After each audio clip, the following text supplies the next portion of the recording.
আসসালামু আলাইকুম ইব্রাহিম, আশা করি আপনারা সবাই ভালো আছেন। আপনার সামনে আরো একটা মোটর সাইকেলের শোডাউন ভিডিও নিয়ে আসলাম। বাংলার জাতীয়তাবাদী দল বিএনপির সুনামগঞ্জ ৫ আসনের সাবেক তিনবারের সফল সংসদ সদস্য, সুনামগঞ্জ জেলা ছাত্রদলের বিপ্লবী সংগ্রামী আহ্বায়ক জননেতা জনাব কলিমুদ্দিন আহমদ মিলন ভাইয়ের নেতৃত্বে গোবিন্দগঞ্জ আব্দুল হক সিটি ডিগ্রি কলেজের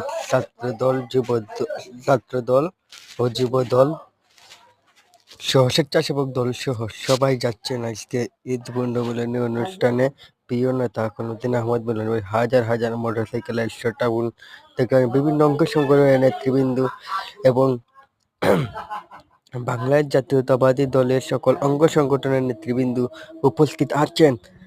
আরও সিনিয়র নেতৃবৃন্দ ছাতকের উদ্দেশ্যে আমরা ছাতকের মেইন টাউনের দিকে এখন প্রবেশ করে যাচ্ছি। হাজার হাজার মোটরসাইকেলের মধ্যে এইদিকে ড্রোন দিয়ে ভিডিও হচ্ছে। আমি আমার মোবাইল দিয়ে যতটুকু পারছি ততটুকু ভিডিও করছি।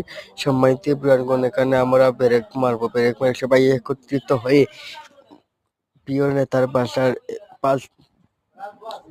2 কিলোমিটার দূরে আমরা আছি। 2 কিলোমিটার আরো যাওয়া লাগবে। তার এই দেখেন সিএনজি একটা হামিয়া গেল বাউল সাইডে দিয়ে। সম্মানিত এভরিওয়ান, আপনারা জানেন বাংলার আগামী অন্তর্বর্তীকালীন সরকার একটা নির্বাচনের একটা সঠিক সময় নির্ধারণ করেছে 2026 সালের ফেব্রুয়ারি মাসে।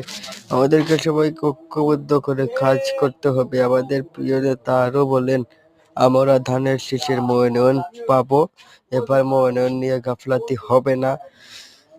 গত বছর একটা অ্যাক্সিডেন্ট হয়ে গিয়েছে, বেগম জিয়া কারাগারে ছিলেন, তার জন্য আমাদের প্রিয় নেতা কলিমুদ্দিন আহমদ মিলন মনোনয়নপত্র পান না। মিজান সাহেব পেয়েছেন, এবার কোনো অ্যাক্সিডেন্ট হবে না। আমাদেরকে আশ্বাস করে বললেন, আমরা সবাই ইউনিয়ন সকল ওয়ার্ডে আমাদের কলিমুদ্দিন আহমদ মিলনের মেসেজ পাঠাতে হবে এবং কলিমুদ্দিন আহমদ মিজান